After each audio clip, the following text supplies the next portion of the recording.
राजस्थान संकट ने एक बहुत ही नाटकीय मोड़ लिया है और जो खबरें वहां से उभर कर आ रही हैं वो बहुत ही जबरदस्त हैं। जी हां, मुख्यमंत्री अशोक गहलोत ने कुछ टेप्स जारी किए हैं जिसमें कथित तौर पर पायलट खेमे के कुछ नेता जो हैं वो मोदी सरकार के एक मंत्री के साथ पैसों की बात कर रहे हैं। ये तमाम टेप्स इस वक्त जबरदस्त तरीके से वायरल हैं क्योंकि इसमें सीधा लिंक मोदी सरकार के एक मंत्री का दिखाई दे रहा है, इसलिए खबर अपने आप में बहुत बड़ी हो जाती है। मैं आपको वो टेप्स भी सुनाऊंगा, मगर मैं आपको बता दूं, एक अरसे बाद इस मुद्दे पर कांग्रेस निहायत ही आक्रामक तेवर में दिखाई दे रहे हैं। खबर यह सामने उभर कर आ रही है कि मोदी सरकार के मंत्री गजेंद्र सिंह शेखावत के खिलाफ एफआईआर दर्ज कर दी गई है। बीजेपी से जुड़े एक नेता और बिजनेसमैन संजय जैन को गिरफ्तार कर लिया गया है और पायलट खेमे के एक और विधायक भंवर लाल शर्मा के खिलाफ भी एफआईआर दर्ज कर दी गई है। देखिए, मैं एक बात स्पष्ट कर दूं, आज जब न्यूज क्लिक आपको उस ऑडियो टेप के कुछ अंश सुनाएगा तो न्यूज क्लिक में हम यह दावा नहीं कर रहे हैं कि आवाज किसकी है, नहीं, यह जांच का विषय है। हम यह भी नहीं दावा करेंगे कि इसमें कौन सा नेता मोदी सरकार के किस मंत्री से बात कर रहा है। आज हम सिर्फ आपके सामने तथ्य रखेंगे, मगर मैं आपको मीडिया के दोहरे मापदंड की एक मिसाल देना चाहूंगा। यह खबर कल रात को जाके ब्रेक होती है, ऑडियो टेप सामने उभर कर आ जाते हैं, मगर मैंने उस वक्त तमाम न्यूज चैनल्स पर निगाह डाली, किसी ने इस खबर को लेकर फ्लैश तक नहीं चलाया, ब्रेकिंग न्यूज तक नहीं चलाई। ऑडियो टेप के अंदर क्या है वो चलाना तो बहुत दूर की बात है। आपके स्क्रीन पर इंडिया टीवी किसी और खबर पर था, आज तक किसी और खबर पर था, एबीपी न्यूज किसी और खबर पर था, इंडिया टुडे वो भी इस खबर पर नहीं थे, उन्होंने इसका फ्लैश नहीं चलाया। मैं समझ सकता हूं कि बगैर पुष्टि के कोई खबर नहीं चलाई जानी चाहिए, तो इस लिहाज से मीडिया ने बहुत ही जिम्मेदार भूमिका निभाई। मगर मैं दावे के साथ कह सकता हूं कि जब विपक्षी पार्टियों की सरकारें होती हैं या विपक्षी पार्टियों की बात होती है तब यह जिम्मेदारी नहीं दिखाई जाती। मैं आपको ढेरों मिसालें दे सकता हूं। आम आदमी पार्टी के खिलाफ जो स्टिंग ऑपरेशन था उसकी बगैर पुष्टि किए न्यूज चैनल्स ने चला दी। मध्य प्रदेश में भी इसी तरह से कांग्रेस के नेताओं की आवाजें चला दी गई थी न्यूज चैनल्स में बगैर पुष्टि किए। बिहार में आज से 5 साल पहले ढेरों ऐसे टेप्स आए थे, उस वक्त जो महागठबंधन था जिसमें नीतीश और लालू साथ थे, ढेरों ऐसे टेप्स चला दिए गए थे। तब मीडिया जो है पुष्टि नहीं करता है। मगर सबसे पहले मैं आपको ये टेप्स में आवाजें सुनाना चाहूंगा। इसमें कई, जिसे कहते हैं ना, हैरत अंगेज बातें की जा रही हैं। सबसे बड़ी बात जो इस वक्त आपके स्क्रीन पे है, जो दैनिक भास्कर ने छापा भी है, कि आप पैसे जो हैं वो दिल्ली या श्रीनगर पहुंचा देना। अरे भाई, ये श्रीनगर का क्या लिंक है? क्योंकि अगर विपक्षी पार्टी का कोई भी विधायक, कोई भी नेता और उसके पैसे को श्रीनगर भेजे जाने की बात की होती तो अब तक मीडिया ने या बीजेपी ने उसे सेपरेटिस्ट करार दे दिया होता या देशद्रोही तक बता दिया होता, क्योंकि बात श्रीनगर की है। मुझे लगता है जो लोग ये दावा कर रहे हैं कि सचिन पायलट की जो पत्नी हैं वो फारूक अब्दुल्ला की बेटी हैं, उमर अब्दुल्ला की बहन है, देखिए इस तरह की बातें हमें नहीं करनी चाहिए जब तक इसकी पुष्टि ना हो। मैं इस तरह की जो गॉसिप है उसके कड़े शब्दों में आलोचना करता हूं। मगर अब मैं आपको सुनाना चाहता हूं उस ऑडियो के कुछ अंश। मैं ये नहीं कह रहा हूं कि किसकी आवाज है, कौन किससे बात कर रहा है, मगर सिर्फ एक मिसाल के तौर पर आप सुनिए। हेलो, हाँ ठीक है साहब, बढ़िया हो, सारी बातचीत हुई, एकदम खुल गया, कोई शंका को नहीं। अब क्या बात आप ये है तीर भराओ जी, आप हाँ ठीक है, सरकार तो रहने को नहीं, सारी बर्खास्त करनी पड़ी। हाँ बात तो ठीक है। बाकी आप जो एक बार ये सारी संख्या बल और उज्जैन हमने आज ही शुरू जो प्रोग्राम किए वो बता दिया आप। हेलो जी भाई।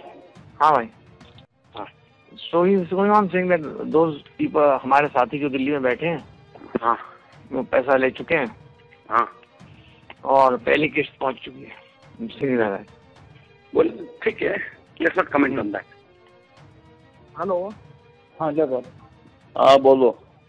हाँ अकेला ही होनी? अकेला ही होनी? हाँ ठीक है। अब 2-3 दिन में संख्या पूरी हो जाए नहीं? हाँ 30। हाँ, बस संख्या पूरी होती थी, अब जल्दी 2-3 दिन में होती थी। हाँ होना लिए भूल सके टाइम तो लागे को नहीं। दो हमारी भी बात हो रही है बेटे। हाँ, तो भी परिस्थिति में थारो है जो मैं साहब ने बता दिया मैं कि साहब कुछ एक दो जन है जो बहुत ज्यादा वो हेजिटेशन कर रहे हैं, तो वो जो उनकी आपसे बात है। कांग्रेस में इसमें कड़े तेवर अपना लिए हैं। उन्होंने सीधा हमला मोदी सरकार पर बोल दिया है, क्योंकि यहां पर कथित तौर पर गजेंद्र सिंह शेखावत की बात की जा रही है, जिन पर अब एफआईआर भी दर्ज कर दिया गया है। सुनिए। हैं भारतीय जनता पार्टी के एक केंद्रीय मंत्री से तथा कथित तरीके से बातचीत कर पैसे का आदान प्रदान हो रहा है और सरकार गिराने की साजिश भी। इसलिए हमारी मांग है कि नंबर 1, प्रथम दृष्टि से राजस्थान की कांग्रेस सरकार गिराने की साजिश में शामिल केंद्र सरकार के केंद्रीय कैबिनेट मंत्री श्री गजेंद्र शेखावत के खिलाफ स्पेशल ऑपरेशन ग्रुप्स एसओजी द्वारा एफआईआर दर्ज की जाए, पूरी जांच हो और अगर पद का दुरुपयोग कर जांच प्रभावित करने का अंदेशा हो, जैसा प्रथम दृष्टि से प्रतीत होता है, तो वारंट लेकर श्री गजेंद्र शेखावत की फौरन गिरफ्तारी की जाए। नंबर 2, श्री भंवरलाल शर्मा विधायक व श्री संजय जैन भाजपा नेता के खिलाफ भी एफआईआर दर्ज कर बिंदु 1 की तर्ज पर कार्यवाही हो। नंबर 3, पैसे का आदान प्रदान किस प्रकार से हो रहा है, वह यह सारा काला धन किसने मुहैया करवाया, कहां से आया, हवाला से ट्रांसफर कैसे हुआ और किस किस को दिया गया, इसकी संपूर्ण जांच हो। नंबर 4, जांच में यह भी खुलासा हो कि केंद्र सरकार के कौन से प्रभावशाली पदों पर बैठे व्यक्ति, अधिकारी या एजेंसियां राजस्थान की कांग्रेस सरकार को गिराने की साजिश कर रहे हैं। आप जानते हैं सबसे दुख की बात क्या है? जब भी इस तरह की खरीद फरोख्त की बात होती है, जहां पर नेता इस बात को भी स्वीकार कर लेता है कि हां मैंने पैसे दिए थे, तब भी अदालतें पूरी तरह से उदासीन होती हैं। मैं आपके सामने कर्नाटक की मिसाल देना चाहता हूं। उस वक्त ढेरों ऐसे ऑडियो टेप्स सामने उभर कर आए थे जिसमें कथित तौर पर मौजूदा मुख्यमंत्री बीएस येदियुरप्पा जो हैं वो पैसे की बात कर रहे थे। मैं आपके सामने उसको लेकर एफआईआर भी दर्ज हुई, उसको लेकर केसेस भी हुए, मगर कुछ नहीं हुआ। मसलन आपके सामने खबर, FIR against BS Yediyurappa, 3 others over audio tape. FIR दर्ज हो चुकी है। अब इस पर गौर कीजिए। We'll make 12 people ministers give 10 crores full transcript of Yediyurappa clips। Print की खबर यह दावा कर रही है कि येदियुरप्पा ने इस क्लिप में यह कहा था कि हम न सिर्फ 10 करोड़ हर विधायक को देंगे बल्कि 12 लोगों को मंत्री भी बनाएंगे। इन तमाम लोगों चीजों को लेकर एफआईआर दर्ज हो चुकी है, इसकी जांच हो रही है, मगर बावजूद इसके न सिर्फ एक चुनी हुई सरकार को तोड़कर बेरहमी से काट के वहां पर बीजेपी की सरकार बन जाती है, बल्कि वो शख्स जो पूरा इस मामले के केंद्र में था उसे मुख्यमंत्री भी बना दिया जाता है। और सबसे खतरनाक बात, आपकी स्क्रीन पर यह एक और खबर, यहां पर येदियुरप्पा यह दावा कर रहे हैं कि इस मामले में सीधे तौर पर उस वक्त बीजेपी के अध्यक्ष अमित शाह का दखल था, यानी कि इस पूरे ऑपरेशन को अंजाम दिया था अमित शाह ने। यह मेरे शब्द नहीं है, बीएस येदियुरप्पा के शब्द हैं। तो ऐसे में आप समझ सकते हैं कि लोकतंत्र इस देश में कितना बड़ा छलावा है। चुनी हुई सरकार उभर कर आती है, उनकी सरकार चल रही होती है, पैसे का लोभ दिया जाता है, बिक जाते हैं ये विधायक। हमने जो इन्हें जनादेश दिया होता है उसके साथ ये लोग विश्वासघात करते हैं, पैसे के लिए इन्हें खरीद लिया जाता है। मुख्यमंत्री पद का जो दावेदार है वो खुद इस बात को स्वीकार करता है कि हां ये मेरी आवाज थी, मगर कुछ नहीं होता। यह अपने आप में सबसे ज्यादा शर्मिंदगी की बात है। आज बोल के लब आजाद है तेरे में मैं 3 सवाल आपके सामने रख रहा हूं। सवाल नंबर 1, और यह सवाल सीधे प्रधानमंत्री नरेंद्र मोदी से है, क्योंकि प्रधानमंत्री ने राजनीतिक शुचिता की बात की है। प्रधानमंत्री नरेंद्र मोदी का वो नारा जो लोगों के दिलों में घर कर बैठा है वो है, न खाऊंगा न खाने दूंगा। प्रधानमंत्री, मेरा आपसे सवाल, अब जबकि राजस्थान सरकार ने आपके एक मंत्री गजेंद्र सिंह शेखावत के खिलाफ एफआईआर दर्ज कर दी है, आप गजेंद्र सिंह शेखावत पर क्या कार्रवाई करेंगे, क्योंकि यहां पर सीधे तौर पर उनका नाम उभर कर आ रहा है। गजेंद्र सिंह शेखावत का इस वक्त जब मैं कार्यक्रम रिकॉर्ड कर रहा हूं, इस पर कोई बयान नहीं आया है। क्या आप उन पर कार्रवाई करेंगे? दूसरा सवाल, यह सवाल कांग्रेस के उस पूरे यूथ ब्रिगेड से है जो सालों से कांग्रेस में थे, मगर अब उन्होंने पलटी मार ली और बीजेपी की तरफ रुख कर रहे हैं। चाहे ज्योतिरादित्य सिंधिया जो कि अब राज्यसभा सांसद हैं बीजेपी की तरफ से, या फिर सचिन पायलट की भी लगातार बात की जा रही है। अब मैं आपसे जानना चाहता हूं, क्योंकि जब आप लोगों ने पार्टी छोड़ी थी तब आपने कहा था कि सत्य परेशान हो सकता है, पराजित नहीं हो सकता। तो पायलट साहब, सिंधिया साहब, मैं आपसे जानना चाहता हूं कि इस ताजा प्रकरण के बाद सत्य परेशान हुआ है या पराजित हुआ है? बताइए ना, क्योंकि अगर सत्य वो सत्य है जिसका हवाला आप जैसे लोग देते हैं, तो साहब ऐसा सत्य आपको ही मुबारक हो। ऐसा सत्य आप रखें, अपनी जेब में रखें, देश की जनता से उससे कोई लेना देना नहीं। तीसरी बात, यह सवाल प्रवर्तन निदेशालय से है, क्योंकि प्रवर्तन निदेशालय जैसे ही कोई ऐसे मुद्दे आते हैं, खासकर विपक्षी पार्टियों को लेकर, वो बहुत ही सक्रिय हो जाते हैं। क्या प्रवर्तन निदेशालय इस मुद्दे पर कार्रवाई करेगा? क्या वो कठोर कदम उठाएगा अब जबकि ढेरों ऑडियो टेप सामने उभर कर आ रहे हैं? या आप इस सरकार के रट्टू तोता बनकर रह जाएंगे? क्योंकि मैं नहीं भूला हूं, एक जमाने में सुप्रीम कोर्ट ने पिंजरे में बंद तोता कहा था सीबीआई को। अब जबकि एक अरसे से प्रवर्तन निदेशालय, ये ईडी जो है, विपक्षी दलों को टारगेट कर रहा है, क्या इस मुद्दे पर आप कार्रवाई करेंगे? क्योंकि इन ऑडियो टेप्स में कथित तौर पर उन कांग्रेस के नेताओं की आवाज है जो बीजेपी जाना चाह रहे थे पैसे के नाम पर, या फिर कथित तौर पर गजेंद्र सिंह शेखावत की आवाज है। क्या आप कोई कार्रवाई करेंगे?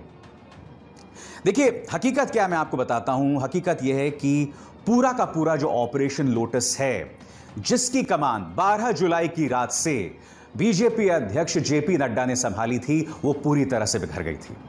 क्योंकि इस मामले में मैं आपको बताना चाहूंगा कि जेपी नड्डा 12 जुलाई की रात जो हैं 3 नेताओं से मुलाकात करते हैं। ये जो मैं खबर आपको दे रहा हूं, इंडिया टुडे में छपी इस खबर के बुनियाद पर है कि जब यह खबर सामने आती है कि अशोक गहलोत और सचिन पायलट के बीच में जबरदस्त तनाव है, उसके तुरंत बाद क्या होता है कि इन 3 लोगों को नियुक्त किया जाता है। बीजेपी नेता भूपेंद्र यादव, गजेंद्र सिंह शेखावत और ओम माथुर, इन तमाम लोगों को नियुक्त किया जाता है और उसके बाद इस मामले को आगे बढ़ाया जाता है। मैं आपको यह भी बता दूं कि इस शख्स यानी वसुंधरा राजे सिंधिया को इससे दूर रखा जाता है, क्योंकि वसुंधरा राजे सिंधिया किसी भी सूरत में सचिन पायलट के बीजेपी में आने के खिलाफ थी। वो इस बात के लिए भी खिलाफ थी कि अगर सचिन पायलट वाकई 30 विधायक तोड़कर आ जाते हैं तो उन्हें बाहर से समर्थन देकर बीजेपी सरकार चलाएगी। अगर ऐसा होता तो इस बात की सुगबुगाहट है, और मेरे कई पत्रकार मित्र मुझे बताते हैं कि वसुंधरा राजे सिंधिया अपने 40 विधायक तोड़ के वो समर्थन अशोक गहलोत को दे सकती थीं। तो मामला इसलिए पेचीदा हो चला था। बार बार सचिन पायलट कथित तौर पर इस आर्टिकल के मुताबिक सचिन पायलट बार बार यह कह रहे थे कि भाई, मैं अगर यह कदम उठाता हूं तो मेरे साथ इंसाफ होना चाहिए। उनकी निगाह कहीं ना कहीं ज्योतिरादित्य सिंधिया पर थी, क्योंकि उन्हें राज्यसभा सांसद बनाया गया है, और ज्योतिरादित्य सिंधिया के जितने समर्थक विधायक थे जो उनके साथ आए थे, उनमें से कई लोगों को मंत्री बना दिया गया था शिवराज सिंह चौहान सरकार में। तो इसी तरह की डील की उम्मीद कहीं ना कहीं सचिन पायलट भी कर रहे थे, मगर उसके बाद जिस तरह के विधायकों की समर्थन की उम्मीद थी वैसा हुआ नहीं, और ऐसे में भारतीय जनता पार्टी ने अपने हाथ जो है इस पूरे ऑपरेशन से पीछे खींच लिए। मगर आज जबकि यह मामला सामने है, सार्वजनिक तौर पर है, तो यह बात स्पष्ट हो गई है कि इसने कई लोगों को एक्सपोज किया है। इसने न खाऊंगा न खाने दूंगा के फलसफे को एक्सपोज किया है, इसने हमारी एजेंसीज के दोहरे मापदंड को एक्सपोज किया है, इसने हमारे मीडिया चैनल्स, खैर मीडिया चैनल्स तो एक अरसे से उनका पर्दाफाश हो चुका है, उन्हें भी एक्सपोज किया है, क्योंकि आप देख सकते हैं कि कवरेज को लेकर उनकी क्या सोच है। और दूसरी तरफ जब विपक्षी दल जो होते हैं, जब वो फंसे होते हैं, तब उनकी किस तरह की कवरेज होती है। सबसे दुख की बात यह है कि एक ऐसे वक्त जब देश कोरोना संकट का सामना कर रहा है, हालात बेहतर नहीं हो रहे हैं, अब आपके स्क्रीन पर जो मैं आपको आंकड़ा दिखा रहा हूं, इसके मुताबिक भारत के अंदर कोरोना के जो केसेस हैं वो अब 10 लाख को पार कर चुके हैं। अब आपके सामने मैं ये ग्राफिक दिखाता हूं, आप देख सकते हैं ये भारत का सूरत हाल है। यहां पर कोरोना के मरीज जो हैं उनकी संख्या पहले कम होती है और अब देखिए किस तेजी से लगातार बढ़ रही है। इस सूरत हाल में पहले मध्य प्रदेश में कांग्रेस की सरकार को गिराया गया और अब वही जो जुगत है, वही कवायद जो है राजस्थान में चल रही है। जबकि राजस्थान के अंदर अशोक गहलोत सरकार का काम औसत से बेहतर रहा है कोरोना संकट पर काबू पाने को लेकर। उनके भीलवाड़ा मॉडल की खासी तारीफ हुई थी। ऐसे सूरत हाल में अगर सरकार गिर जाए अशोक गहलोत की, तो कितनी बड़ी नाइंसाफी प्रदेश की जनता के साथ होगी। क्या उसके बाद जो अफरा तफरी होगी उसकी जवाबदेही किसकी है? क्या भारतीय जनता पार्टी उस बात की जवाबदेही करेगी? क्या सचिन पायलट इस बात का जवाब देंगे कि इस सूरत हाल में वहां पर आप सरकार को अस्थिर करने की कोशिश कर रहे थे? ये तमाम अहम सवाल हैं। फिर देखिए ये दो आंकड़े, ये दो तस्वीरें। 10 लाख के पार कर चुका है भारत में कोरोना का आंकड़ा और दूसरी तरफ ये मैप देखिए जिसमें किस तरह से आंकड़ा जो है लगातार बढ़ रहा है। और अब ये देखिए, इसमें आप देखिए कितनी तेजी से संख्या जो है 1 लाख से 10 लाख तक गई, कितनी तेजी से बढ़ रही। यह आशंका जताई जा रही है कि अगस्त तक यह आंकड़ा 20 लाख को पार कर सकता है। अभी यह 10 लाख है, यानी कि अगले 1 महीने में इतना जबरदस्त उछाल। क्या देश इसके लिए तैयार है? क्या सरकार का इसमें ध्यान है? क्योंकि सरकार का जो पूरा प्रोपेगेंडा तंत्र है, या तो वो हिंदू मुस्लिम करते रहता है या फिर इस तरह से विपक्ष की सरकारों को अस्थिर करने की कोशिश की जाती रही है। ये तमाम वाजिब सवाल हैं। मेरे इन सवालों से भारतीय जनता पार्टी के समर्थक बुरा ना माने, क्योंकि आप किसी पॉलिटिकल पार्टी के समर्थक हो सकते हैं, मगर आप अंततः इस देश के नागरिक हैं। इस देश की गरीब जनता के प्रति आपका एक दायित्व है, आपकी एक भूमिका है।